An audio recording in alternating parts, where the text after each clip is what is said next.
ওভারটেকের দায়িত্ব কার হাতে? যারা গর্ব করতো, অহংকার করতো আমরা পালাই না, আমরা পালাবো না, আমরা পালাবো না, শেখ হাসিনা পালাই না। বাংলাদেশের কোন সরকার প্রধান পালাই যায়নি একমাত্র শেখ হাসিনা ছাড়া। খালেদা জিয়া পালাই গেছিল, এরশাদ পালাই গেছিল, জামাতের নেতা কর্মীরা পালাই গেছিল, একমাত্র এই ব্যক্তির বাচ্চা, এই ফেরাউনের বাচ্চাই পালাই চলে গেছে।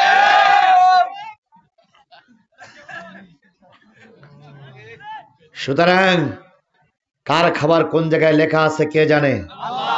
এখন ইন্ডিয়ায় যেও নাকি খাওয়া হচ্ছে না, মাঝে মাঝে মুড়ি খেয়েই থাকতে হচ্ছে। তোমার কপালে মুড়ি না, পানিও জুটবে না। কত মানুষকে তুমি না খাওয়াই আয়না করে বেরোছো, কত মানুষের মায়ের কোল খালি করেছো, কত স্ত্রীকে বিধবা করেছো তুমি, ব্যক্তির বাচ্চা, ফেরাউনের বাচ্চা। সুতরাং তোমার কপালে এখন মুড়ি না, পানি পর্যন্ত জুটবে না। কথা বলেন ঠিক না ঠিক? কারণ দুনিয়ার সবগুলি মিস হয়, কিন্তু মানুষের চোখের পানি মিস হয় না। হাজারো মানুষ কেঁদে কেঁদে তার জন্য বদদোয়া করিনি? জোরে বলেন করিনি? এই এলাকায়ও শহীদের লাশ পড়ে আছে। এই এলাকায় শহীদের লাশ নাই? আমি ভালোই জানি কোথায় কোথায় পড়ে আছে। সুতরাং মানুষের চোখের পানি কখনো বৃথা যায় না। আল্লাহ রাব্বুল আলামিন তাই বলতেছে, কখন কি খাবা, কোন জায়গায় তোমার খাবার লিপিবদ্ধ আছে কে জানে? আরো জোরে বলেন কে জানে? ওমা তাদরি নাফসুম বিআইয়ি আরদিন তামুত। শেষ পর্যন্ত কোন জায়গায় কার মৃত্যু আছে কে জানে? আমরা স্পষ্ট করে বলে দিতে পারি, সাইদির জানাজা তুমি পড়তে দেওনি। সাইদির জানাজা ঢাকায় করতে চেয়েছিল, একদল মানুষ করতে দাওনি। সাইদির এই ভক্তদের চোখের পানির কারণে তুমি বাংলাদেশে শুধু জানাজা বন্ধ করনি, আল্লাহ তোমার বাংলাদেশের মাটি বন্ধ করে দিয়েছে।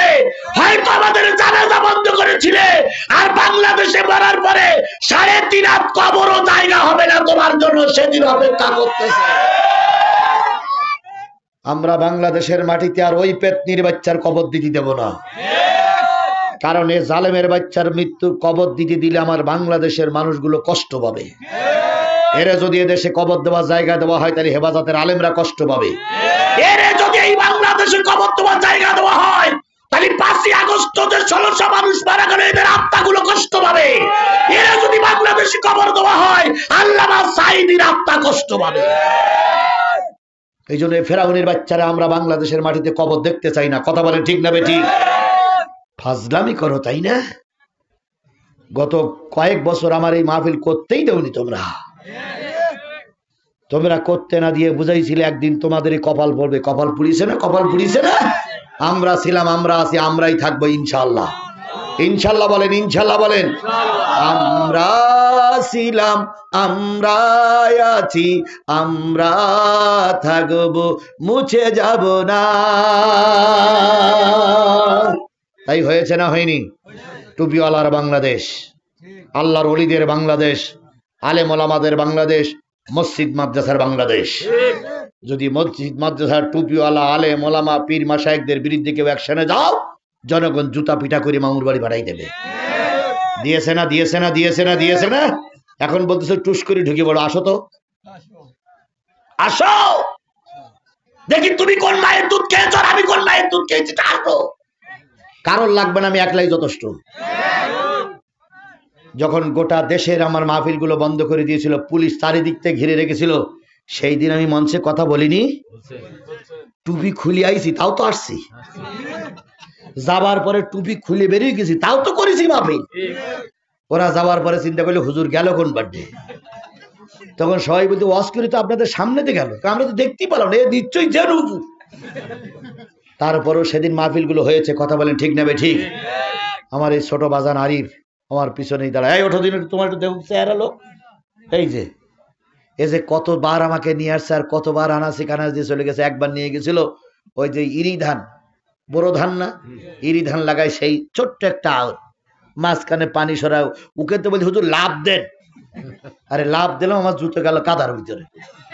কয়েক হুজুর পরে ধুয়ে নেবো, অস্ত হোক। এই সেই লোক। এভাবে করে আমরা ওয়াজগুলো করেছি। সেদিন তোমরা আমাদের বন্ধ করতে চাইছিল, বন্ধ করতে। এখন তাকে দেখো, আমরা আছি, তোমরা পালাইছো। কথা বলেন, কথা বলেন, কথা বলেন। বাংলাদেশ জামাত ইসলামী, ইসলামী ছাত্র শিবির, জাতীয়তাবাদী দল বিএনপি এবং ছাত্র দল তারা আছে, আর তোমরা ইলেস গুটাই নিয়ে কুকুরের মতন পালিয়ে গেছো। সুতরাং সারা রাত চলবে, চলবে। আপনারা থাকবেন, আমি থাকতে পারবো না।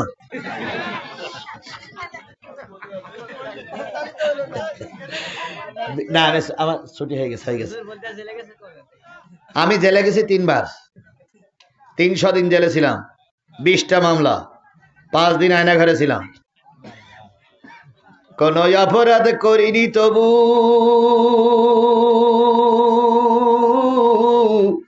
আমি আজ কারাগারে,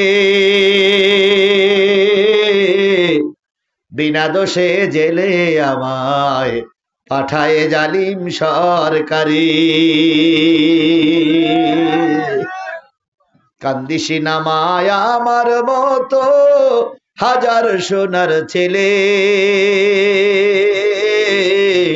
বন্দি আছে জেলখানাতে দিনের সব কাজে ফেলে। যেই দেশেতে বিচার সে তা বলবো এসব কারে, বিনা দোষে জেলে আমায় পাঠায় জালিম সরকারি। চোর ডাকাত আর খুনিরা পায় রাষ্ট্রপতির ক্ষমা, সৎ মানুষের জন্যে শুধু দুঃখ কষ্ট জমা। সত্য কথা বললে মাগো গুলি করে মারে, বিনা দোষে জেলে আমায় পাঠায় জালিম সরকারি। তাহলে কবে কখন মৃত্যু হবে কে জানে? ইন্নাল্লাহ আলিমুন খবীর, নিশ্চয় আল্লাহ সকল প্রকার খবর রাখে। মাঝখানে একটা জিনিস, দুইটা জিনিস বলতে পারিনি, সেটা হচ্ছে কখন সন্তান মায়ের মতন হয়, কখন বাবার মতন হয়। আরেকটা